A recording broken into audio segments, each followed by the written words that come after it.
Hello. Sino nakakalam ng cybercrime? Tumayo ka.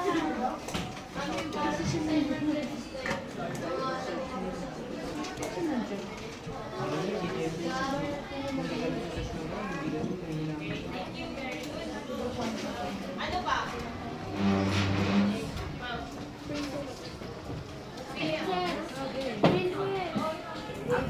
Sending spam messages po para buksan po yung link, tapos mag-send ka po ng pera sa kanya.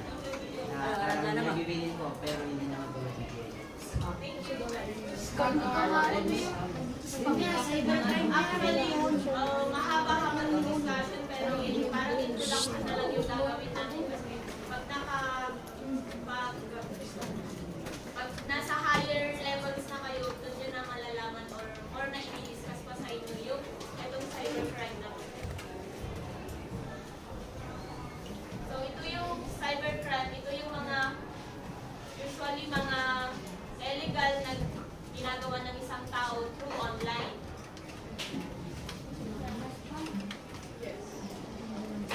Ginagamitan ng mga computer,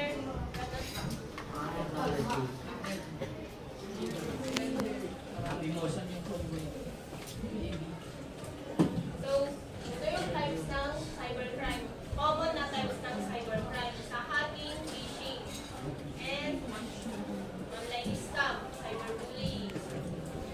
So, hacking, ito yung sinabi ni ating kanina na pag-hack sa isang account or sa Facebook, ganun. And phishing, ito naman yung sesendan kayo ng isang email. Tapos nabuksan nyo, tapos may papasok na virus. Parang yung sa I love you virus. I love you.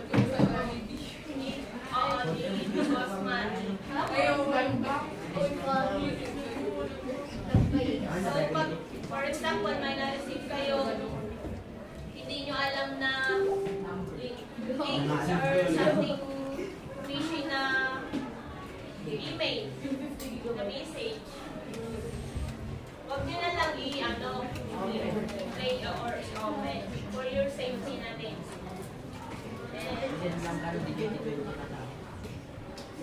Online scam. Online scam. Fake online offers that steal money, upfront fraudulent activity that offers over the internet with the goal of tracking, exploiting, or money personal information or other Yung sa online scam, ito naman yung parang blackmailing, na iba-blackmail kayo through cash, gano'n.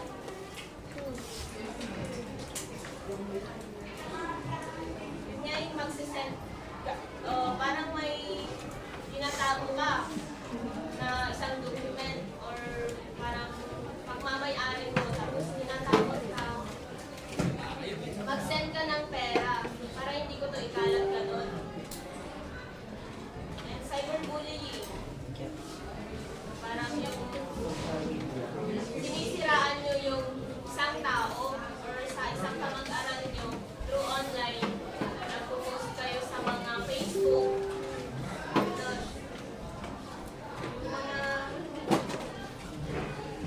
hindi maganda na words or something na ikakasira ng isang tao or kakilala nyo.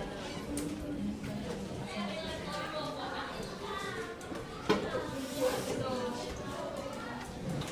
ano yung pagkakaalam nyo para maging safety kayo?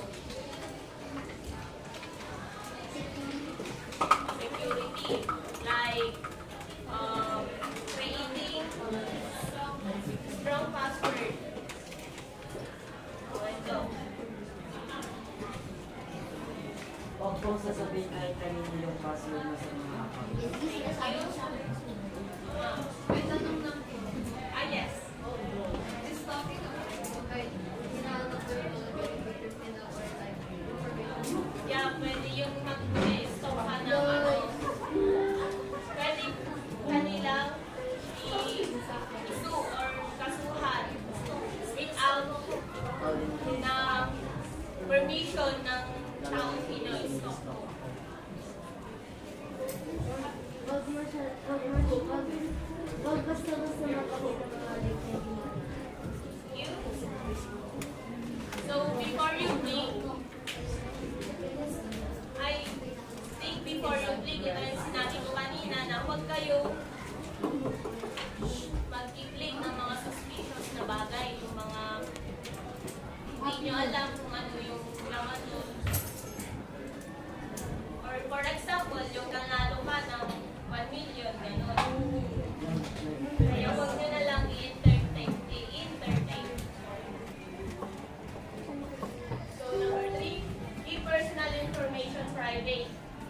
Crime Prevention Act of 2012. Sila yung, dito natin makikita kung ilan yung, ano yung mga punishable, or yung mga law na designated ka para maprotektahan tayo. And para maging responsible din tayo ng gumamit ng internet. Kasi alam ko naman lahat tayo gumagamit ng internet dito, di ba? And pag may naka-encounter kayo ng ganito, pwede kayong mag-report sa PNP, sa PNP Cybercrime Group, or sa NBI, National Bureau of Investigation. And pwede din sa mga teachers nyo, may na-encounter kayo, or parents, or sa local, mga barangay officials, gano'n.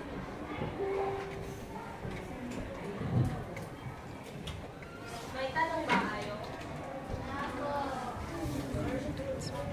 Ako ganun nagtatanong.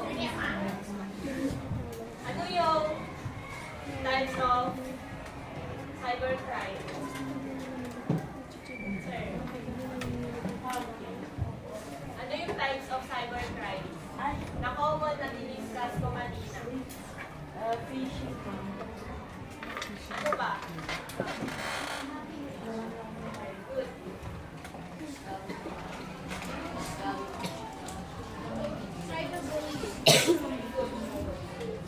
And saan naman kayo pwede mag-report? Pag naka-encounter kayo ng mga na banggit natin kanina. Ani? NBI. NBI? Saan unit ng NBI?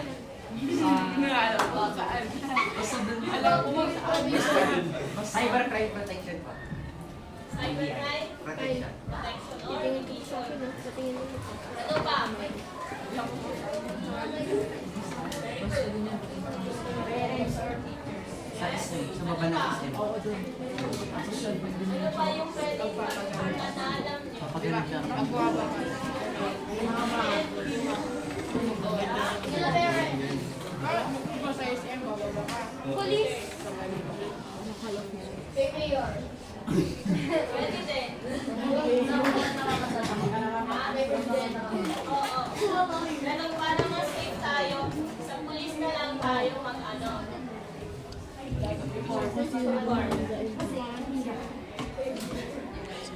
Ano pa? Lawyer. Ha? Lawyer? Pwede din. May na-encounter ba kayo na ganito? Yes po. Yes. Ano yun? Share it. Ano ba? Kaya po, Kukuha lang ni